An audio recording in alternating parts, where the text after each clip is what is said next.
Olá, amigos, olá, amigas, sejam todos muito bem-vindos, todas muito bem-vindas para mais uma aula aqui de legislação empresarial no curso de contábeis da nossa querida Universidade Federal do Ceará. Vamos continuar estudando aqui a sociedade limitada, a gente já vem estudando limitada há algumas aulas, e aí vamos continuar o estudo da limitada hoje aqui, a partir de onde a gente parou na aula anterior. A gente parou vendo justamente a questão dos casos que conclamam a Assembleia e os casos que reclamam reunião no Código Civil para as deliberações das limitadas. Vamos ver as diferenças entre a Assembleia e reunião, então, para a gente continuar. A grande diferença entre a Assembleia e reunião diz respeito às disposições legais. O Código Civil, a partir do artigo 1074, dispõe uma série de regras relativas às assembleias.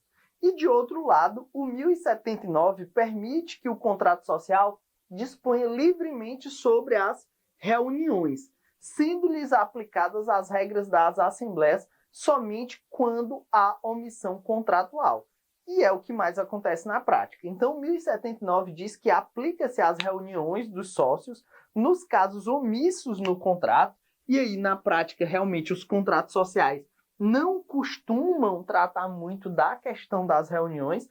Então, as reuniões, elas ficam normalmente para serem tratadas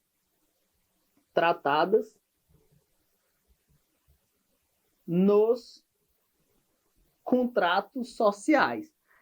E as assembleias, elas são tratadas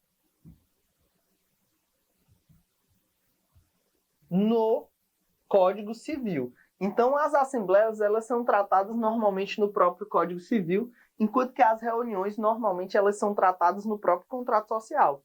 E nos casos omissos no contrato social, acaba se aplicando subsidiariamente o que o Código Civil trata para a Assembleia. Então, vamos recapitular.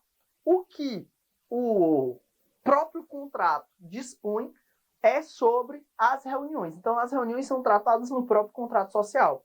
Já as assembleias estão tratadas no próprio Código Civil. E o próprio Código Civil diz quando o contrato social for omisso a respeito das reuniões, pode-se aplicar às reuniões o que tiver previsto no Código Civil para as assembleias. Ademais, nos termos do artigo 1072, parágrafo 5º do Código Civil, as deliberações tomadas em conformidade com a lei e o contrato vinculam todos os sócios, ainda que ausentes ou dissidentes. Então, se uma decisão é tomada respeitando as disposições legais e contratuais, não tem o que o sócio que eventualmente não participou da reunião ou da assembleia, não tem do que ele possa reclamar, porque foi tratado conforme o que dispõe a lei e o contrato social. Então, recapitulando, qual a diferença entre reunião e assembleia? Reunião prevista no próprio contrato social, assembleia no Código Civil. Os contratos sociais, na prática, pouco falam sobre as reuniões. Então, o próprio Código Civil diz que quando o contrato social for omisso sobre a reunião, prevalece a aplicação subsidiária do que o Código Civil fala para as assembleias. Regras de votação e deliberação nesses atos, seja assembleia, seja reunião. As regras de votação estão previstas no 1010. São as regras relativas à sociedade simples. 1010. Quando, por lei ou pelo contrato social, competir aos sócios decidir sobre os negócios da sociedade, as deliberações serão tomadas por maioria de votos, contados segundo o valor das cotas de cada um. Então, não é o voto nominal, é a maioria das cotas de capital social. Então, é quem mais tem capital social que decide. Então, a decisão é tomada por cotas, certo? A decisão é tomada por maioria do valor de cota. Para a formação da maioria absoluta, são necessários os correspondentes a mais da metade do capital, obviamente. Prevalece a decisão sufragada por maioria de sócios no caso de empate e, se persistir, tem que levar para um juiz, e aí é o juiz que decide. Então, a maioria é formada quando se alcança mais da metade. Seja por meia cota, passou da metade é a maioria. E, se não for possível chegar ao maior número de sócios, ou se houver empate, vai para o juiz decidir. Então, prevalece a decisão sufragada pelo maior número de sócios e, se persistir um empate, o juiz delibera. Responde por perdas e danos o sócio que, tendo alguma operação, responde por perdas e danos o sócio que, tendo em alguma operação interesse contrário à sociedade, ao da sociedade participar de deliberação que a aprove graças ao seu voto. Ou seja, se algum dos sócios eventualmente tiver um interesse contrário, contraposto ao da sociedade, e for para a assembleia ou para a reunião para usar o seu poder de voto para gerar um dano para a própria limitada ou para a própria sociedade simples, o que vai acontecer é que ele vai responder por perdas e danos. Por quê? Porque isso é uma violação da boa-fé objetiva. Você usar o seu poder de voto de forma danosa à empresa. Na sociedade limitada, não pode haver voto conflitante, sob pena de serem aplicadas as consequências no 1010, parágrafo 3º. Aqui não se anula a Assembleia. Ou do artigo 115, parágrafo 4º da lei da SA, que a anulação da Assembleia a depender da norma supletiva a ser aplicada no caso da sociedade limitada. Quóruns de deliberação. Quais são os quóruns para deliberar?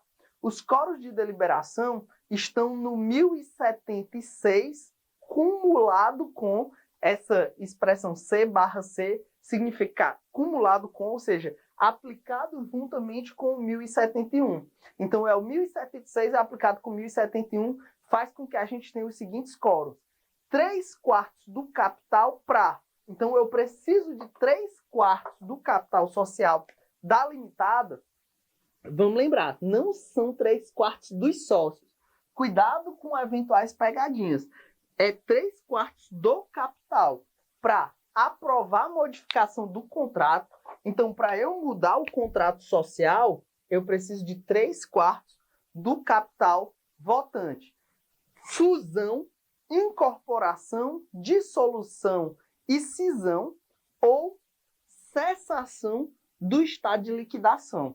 Então, para limitada se fundir com outra empresa, incorporar uma outra empresa, ser dissolvida, precisa de 3/4 do capital social, assim como para aprovar alguma modificação. Então perceba que 3/4 é um quórum altíssimo, é um quórum muito alto do capital social.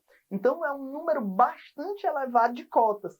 Logo, a gente pode perceber que essas são situações que a lei considerou graves, a lei considerou drásticas para a vida da empresa e por isso colocou um capital social elevado para elas. Vai precisar de 50, mais de 50, perceba, mais de 50, ou seja, mais da metade.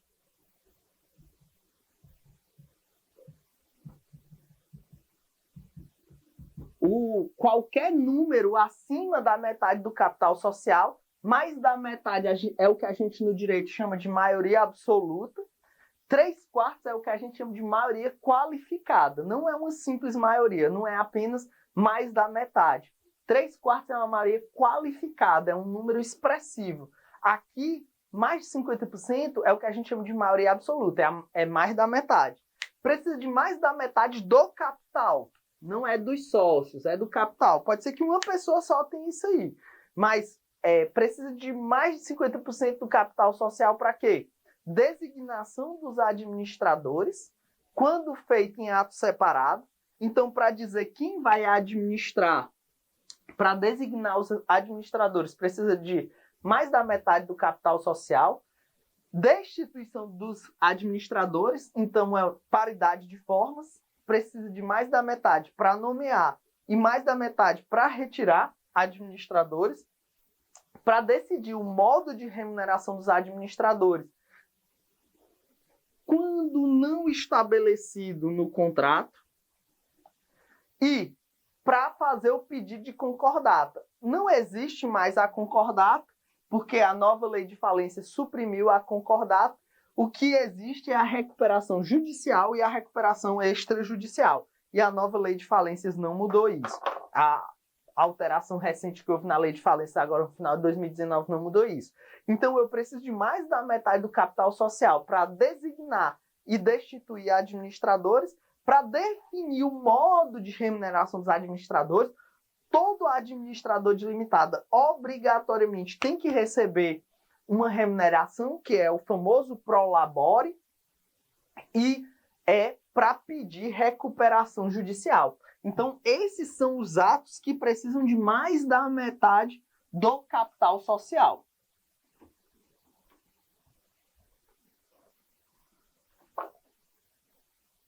Casos que precisa de mais de 50%, não é do capital social aqui, mas dos presentes na assembleia ou reunião. Galera, isso é maioria simples. Maioria simples não é a maioria do capital, não é a maioria de tudo que forma a empresa, mas simplesmente dos presentes naquela dada reunião, naquela dada assembleia. Quais são os casos que precisa apenas de mais de 50% dos presentes? Aprovação das contas do administrador, para dizer que as contas do administrador estão ok. Nomeação e destituição de liquidantes. Destituição do administrador, mas com um detalhe, essa destituição do administrador. Se for sócio designado em ato separado, ou se for não sócio, designado no contrato ou em ato separado. Então, perceba que é diferente da questão da nomeação do administrador e destituição do administrador que a gente viu no slide anterior. Aqui a gente está falando de sócio designado em ato separado e de não sócio designado ou no contrato ou em ato separado. Se for não sócio, mais da metade dos presentes já é possível para destituí-lo, certo? Para destituí-lo. Continuando. Admissão de administradores não sócios. Com relação à admissão de administradores não sócios, precisa de unanimidade se o capital social não estiver integralizado. Se a empresa não está com capital social integralizado, não pode nomear um administrador não sócio, a não ser que seja por unanimidade. Já se o capital social estiver todo integralizado, precisa de 2/3 do capital. Destituição de sócio nomeado administrador no contrato. Precisa de mais da metade do capital social em qualquer cenário. É o que diz aqui o 1063. O exercício do cargo de administrador cessa pela destituição em qualquer tempo do titular ou pelo término do prazo, se fixado no contrato ou em ato separado e não houver recondução. Parágrafo 1º. Trata-se de sócio nomeado administrador.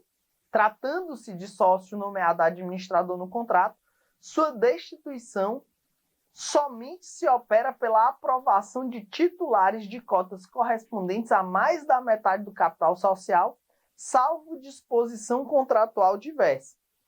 Ficou até repetido aqui, né? Mas redação dada pela Lei 13.792 de 2019, que é a Lei da Liberdade Econômica. Então, tratando-se de sócio nomeado administrador, é o sócio funcionando como administrador, sua destituição só se opera pela aprovação de titulares de cotas correspondentes a mais da metade do capital social. A gente viu, mais da metade, salvo disposição contratual diversa, salvo se no próprio contrato social, que é elaborado, e para ser elaborado ou modificado precisa até de um quórum maior, mas se o contrato social não tiver disposição, o sócio nomeado administrador ele só pode ser destituído pela votação de mais da metade do capital social. A gente não pode confundir com aquela situação do não sócio, né? Do não sócio e do sócio que não está indicado no contrato, mas num ato separado. Se o sócio ele está nomeado no contrato social, só por mais da metade do capital social é que ele pode ser destituído, só por mais da metade do capital social. Se ele é um sócio, mas ele não está no contrato social, ele está num ato separado, ou ele é não sócio, ele pode ser destituído pela maioria simples, ou seja, mais da metade dos presentes, certo? Mais da metade dos presentes. Então vamos organizar aqui que eu estou achando as ideias um pouco bagunçadas. Então bora lá. Um sócio nomeado administrador. Se ele tiver nomeado no contrato social, no próprio contrato, digamos, na hora de formar a empresa já se disse, olha, vai ser o fulano ali que vai ser sócio. Beleza. Se ele é sócio e o próprio contrato diz que ele é o administrador, precisa de mais da metade do capital social, certo? Mais da metade, para nomeá-lo e para destituí-lo. No próprio contrato. Se nós estamos falando de um sócio nomeado administrador em ato separado, é essa situação aqui. O sócio designado em ato separado precisa apenas de maioria simples, a maioria dos presentes. Se for um sócio, aliás, se for um não sócio agora, a gente viu os casos do sócio. Se for um não sócio que tenha sido, que seja nomeado, para ele ser admitido como administrador, se o capital social estiver integralizado, precisa da unanimidade. Se ele não estiver integralizado, precisa de 2/3 para ele ser indicado. Agora, para ele ser destituído, o não sócio, seja no contrato ou em ato separado, precisa apenas da maioria dos presentes. Então, perceba que para o não sócio ser nomeado administrador, o não sócio nomeado administrador precisa de unanimidade se o capital não estiver integralizado, ou 2/3 se estiver integralizado, do capital social, ou seja, são quórums elevados para sua admissão, mas para sua destituição, seja no contrato ou em ato separado, precisa apenas de mais da metade dos presentes, maioria simples. Não é nem o quórum qualificado. Então, o não sócio, para ser nomeado administrador no contrato ou em ato separado, unanimidade, se o capital estiver integralizado, ou 2/3, unanimidade se o capital não estiver integralizado, ou 2/3 se estiver integralizado. Agora, para destituir, estando ele no contrato ou em ato separado, basta a maioria simples dos presentes. E o sócio administrador, o sócio que é administrador, para ser designado, precisa de mais da metade do capital social para ser admitido, e para ser destituído, precisa de mais da metade do capital social também. Isso se ele estiver indicado no contrato, né? Se ele estiver indicado no contrato. Se ele estiver indicado no contrato, mais da metade também, como eu disse. Então, acho que agora ficou bem mais claro aí para todo mundo. 1076. Ressalvado o disposto no 1061, as deliberações dos sócios serão tomadas pelos votos correspondentes, no mínimo, a 3/4 do capital social, nos casos previstos nos incisos 5 e 6 do 1071. 2. Pelos votos correspondentes a mais da metade do capital social, nos casos previstos no 2, 3, 4 e 8 do 1071. E pela maioria dos votos dos presentes nos demais casos previstos na lei ou no contrato, se este não exigir maioria mais elevada. Então, dissolução da sociedade se por prazo determinado.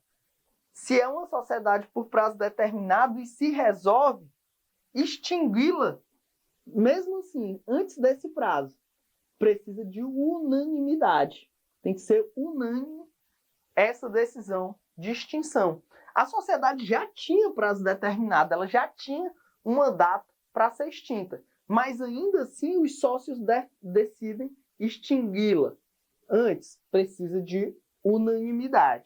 Por fim, dispõe o parágrafo 1º do 1074 que o sócio poderá ser representado na Assembleia por outro sócio ou por advogado mediante a outorga de mandato com especificações dos atos autorizados, devendo o instrumento ser levado a registro juntamente com a ata. Dispensa da Assembleia ou reunião. Quando é que não vai precisar de Assembleia ou reunião? Dois são os casos nos quais é dispensada a instituição de reunião social à Assembleia. A deliberação pode ser por escrito, quando subscrita por todos os sócios. Então, pode-se por escrito dizer que está se dispensando a Assembleia ou reunião, aí tem que ser realmente reduzida a termo essa dispensa. Então, quais são os casos aí que são dispensados em instituição de reunião ou Assembleia? É dispensada a Assembleia ou reunião nas deliberações de sociedades limitadas, microempresárias ou empresárias de pequeno porte. Então, as limitadas, microempresárias ou empresárias de pequeno porte não precisam realizar reunião ou assembleia. E também exclusão de um sócio quando a sociedade limitada é formada apenas por 2 sócios. Também não precisa, porque só tem 2 sócios, então isso não é uma situação que comporte reunião ou assembleia.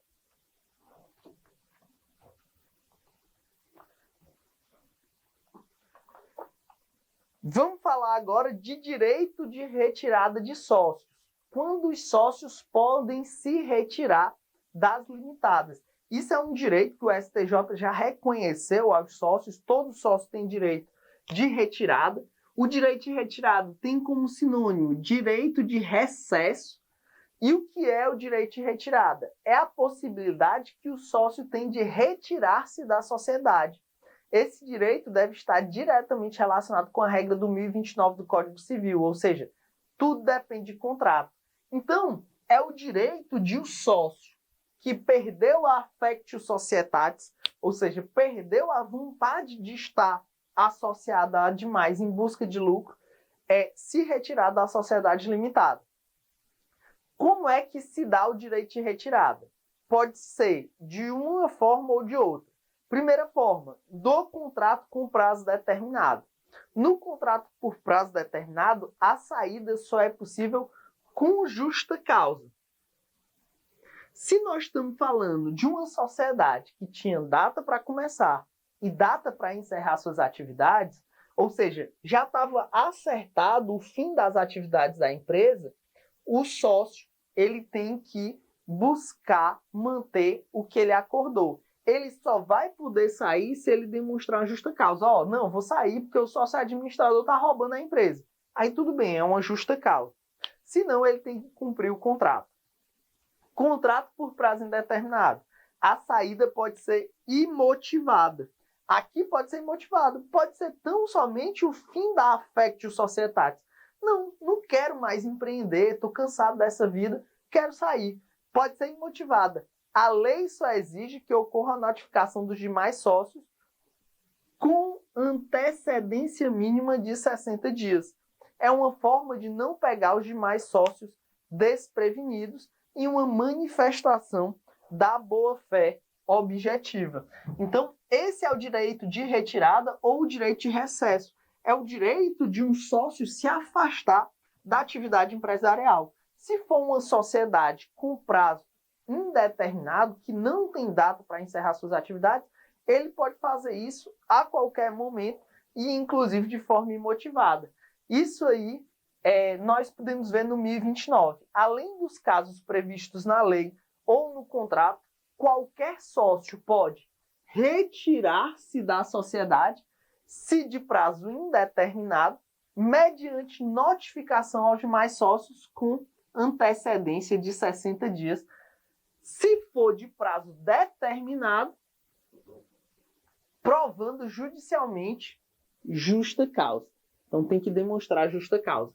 Parágrafo único. Nos 30 dias subsequentes à notificação, podem os demais sócios optar pela dissolução da empresa. Isso aqui eu falei, inclusive, na nossa aula anterior, que uma vez que um dos sócios queira se retirar, ele tem que avisar com antecedência de 60 dias, que é para os outros não serem pegos de surpresa, e até 30 dias antes da retirada, os demais sócios podem deliberar pela dissolução da sociedade. Destaca-se que, na hipótese em que o sócio de sociedade limitada constituída por tempo indeterminado exerce o direito de retirada, por meio de inequívoca e incontroversa notificação aos demais sócios, a data base para apuração de haveres é o termo final do prazo de 60 dias estipulado pelo 1029 do Código Civil. Isso foi decidido pelo próprio STJ. Tá? Então, esse daí é o marco temporal para fazer a apuração dos haveres. Ver aí tudo que foi apurado e tudo que é devido por cada um dos sócios, lucros a serem distribuídos, etc. Direito de fiscalização. O sócio, seja ele quem for, tem total direito de fiscalizar os atos praticados pela administração da sociedade. Geralmente é o contrato social que disciplina a forma que ocorre a fiscalização. Então, o sócio, ele tem total direito de fiscalizar os atos praticados pela administração da sociedade. Geralmente é o contrato social que disciplina a forma que ocorre a fiscalização. É possível na sociedade limitada a instituição de um conselho fiscal. As limitadas podem ter conselho fiscal. Não é obrigatório, tá, galera? É uma prerrogativa, é facultativo. É diferente da sociedade anônima, porque as sociedades anônimas é obrigatório. As SAs têm que ter um conselho fiscal. Na limitada, o conselho fiscal é facultativo. O conselho fiscal é justamente um órgão, um instrumento que existe na limitada para poder fazer o controle da administração. O 1066 do Código Civil fala, sem prejuízo dos poderes da Assembleia dos Sócios, que é o órgão máximo de deliberação, todos os sócios reunidos em Assembleia, pode o contrato instituir um conselho fiscal, composto de 3 ou mais membros e respectivos suplentes, sócios ou não. Os membros do Conselho Fiscal podem ser sócios ou não, residentes no país, eleitos na Assembleia Anual prevista no 1078. Então, não obrigatoriamente os integrantes do Conselho Fiscal serão sócios. Podem ser não sócios. O importante é que eles sejam nomeados pela Assembleia Geral, ou seja, pelo conjunto dos sócios reunidos em Assembleia.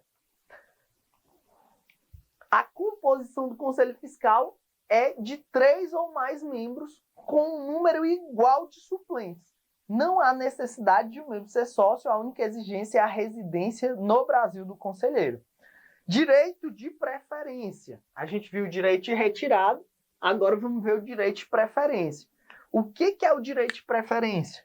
Em caso de aumento do capital social, ou seja, a empresa está indo bem, vamos ampliar o capital social para tornar a empresa mais rica. Vamos criar novas cotas sociais. Quem tem preferência para adquirir as novas cotas são os já sócios. Eu também falei disso na aula anterior. Está no 1081 do Código Civil. Ressalvado o disposto em lei especial, integralizadas as cotas, pode ser o capital aumentado com a correspondente modificação do contrato. Até 30 dias após a deliberação, terão os sócios preferência para participar do aumento na proporção das cotas de que sejam titulares. É uma forma de tornar a empresa mais rica. Então, se na Assembleia, por exemplo, se decide lá por 2/3 dos votos na Assembleia, 2/3 dos votos do contrato social, do capital social, se diz, vamos mudar o contrato social para aumentar o capital social da empresa. Na hora que tem essa Assembleia e se delibera isso, até 30 dias após a deliberação, terão os sócios preferência para participar do aumento na proporção das cotas que sejam titulares. Então, a preferência se exerce pela proporção que você tem das cotas. Se eu tenho 20% das cotas atuais, eu tenho preferência sobre 20% das novas cotas e assim por diante. Administração. A sociedade limitada é administrada por uma ou mais pessoas designadas no contrato social ou em ato separado. A sociedade limitada é administrada por uma ou mais pessoas designadas no contrato social em ato separado. A administração atribuída no contrato a todos os sócios não se estende de pleno direito aos que posteriormente adquirirem essa qualidade. Isso precisa ser feito reduzida a termo. Tem que ser por expresso, certo? Tem que deixar claro sempre. Então, digamos que tinha 3 sócios a empresa e os 3 estavam como administradores. Se um deles vende a sua parte para terceiro, esse terceiro aqui, ele não é automaticamente administrador, não. Ele precisa de um ato expresso que diga que ele também será administrador. Tem que ser por expresso. Não tem problema nenhum ter co-administração a empresa. A empresa pode tranquilamente ter mais de um administrador. O artigo 1061 do Código Civil diz que o administrador pode ser sócio ou não sócio, não precisando ter previsão no contrato social. A gente já viu isso, que o administrador não necessariamente ele tem que ser sócio. Pode ser sócio ou não sócio. Inclusive, a gente viu que as regras para admissão de não sócio é mais rigorosa se o capital social está integralizado. Precisa de 2/3. Se não está integralizado, precisa de unanimidade. E para retirar o não sócio da administração é até mais fácil. Basta maioria simples. Já para admissão ou destituição do sócio administrador, tem que ser maioria absoluta, ou seja, mais da metade do capital social. Estou repetindo bastante isso na aula, porque eu sei que é chatinho de memorizar, então repito até vocês entenderem. Antes da Lei 12.375 de 2010, só o sócio poderia ser administrador de limitada. Antes dessa lei de 2010, só o sócio poderia. O não sócio não poderia. Então, tudo isso que eu estou falando sobre o não sócio administrador foi inovação da lei em 2010. 1061. A designação de administradores não sócios dependerá da aprovação da unanimidade dos sócios enquanto o capital não estiver integralizado e 2/3 no mínimo após a integralização. Isso aí já foi falado aqui excessivamente na aula. A forma de nomeação do administrador influencia no quórum de nomeação. O administrador não sócio, o não sócio, pouco importa se foi nomeado no contrato social ou em quórum ou em ato separado. O quórum será sempre o do artigo 1061. Se o capital estiver totalmente integralizado, maioria de 2/3. Se o capital não estiver totalmente integralizado, unanimidade. Isso aqui, beleza. E o administrador sócio? Se for em ato separado, mais da metade do capital social. Se for no contrato social, o quórum será de 3/4 do capital social, já que haverá modificação do contrato social. Aqui não é nem tanto a regra da nomeação do administrador sócio, mas sim a regra da modificação do contrato social, que exige o quórum qualificado de 3/4. A forma de nomeação do administrador influencia sua destituição. Após a Lei 13.792 de 2019, não há mais diferença entre o quórum para destituição do administrador sócio e não sócio. Para ambos os casos, o quórum passou a ser de mais da metade do capital social. Atenção! Antes da Lei 13.792, existiam 2 quórums. Para o administrador não sócio, exigia-se o voto de mais da metade do capital social, enquanto para o administrador sócio era exigido o voto de no mínimo 2/3 do capital social. Cuidado para não se confundir com essas diferenças de quórums que foi abolida. O mandado do administrador pode ter prazo determinado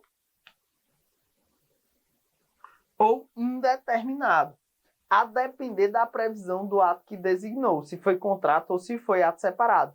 Os poderes do administrador possuem as seguintes características que variam com a respectiva situação. Quais são os poderes do administrador? Poderes do administrador. Se o administrador for nomeado no contrato social e tratar-se de sócio, seus poderes são irrevogáveis, salvo justa causa reconhecida judicialmente. Então, se o administrador for nomeado no contrato social e for sócio, então tem que somar as duas coisas. Nomeado no contrato social e sócio, seus poderes são irrevogáveis, salvo justa causa reconhecida judicialmente. Tem que ser um juiz dizendo que os seus poderes estão revogados. Se, por outro lado, o administrador foi nomeado em contrato social, mas se trata... Essa ênclise aqui está errada, né? O mais exige a próclise. Mas se tratar de não sócio, seus poderes são revogáveis. Então, se for não sócio, esses poderes são revogáveis. E se for nomeado em ato separado, pouco importa se é sócio ou não sócio, seus poderes são revogáveis. Então, perceba a força que o administrador está indicado no contrato social. Se ele está indicado no contrato social e é sócio, os poderes são irrevogáveis. Se ele está no contrato social, mas se tratar de não sócio, seus poderes são até revogáveis. Mas se for nomeado em ato separado, pouco importa se é sócio ou não sócio, seus poderes são revogáveis. Então, estar no contrato social é uma coisa decisiva, principalmente para o administrador que é sócio. Porque se ele é sócio e está no contrato social, seus poderes só são revogáveis judicialmente. Tá, galera? Judicialmente. Se ele é não sócio e está no contrato social ou está em ato separado, nos dois casos, seus poderes são revogáveis, tá certo? Galerinha, por hoje era só, certo? Espero que vocês tenham gostado da aula. É uma aula que eu considero mais chatinha, porque tem muitos quórums de deliberação. Esses quórums são difíceis de memorizar. Na prática, vocês vão poder consultar o Código Civil sempre que tiverem qualquer dúvida, tá? Mas eu espero que vocês tenham gostado da aula, que tenha sido produtiva. Eu acho que a gente conseguiu falar bastante coisa aqui. E a gente se vê na próxima, beleza? Continuando aí o nosso estudo das sociedades empresárias. Então, até a próxima. Valeu!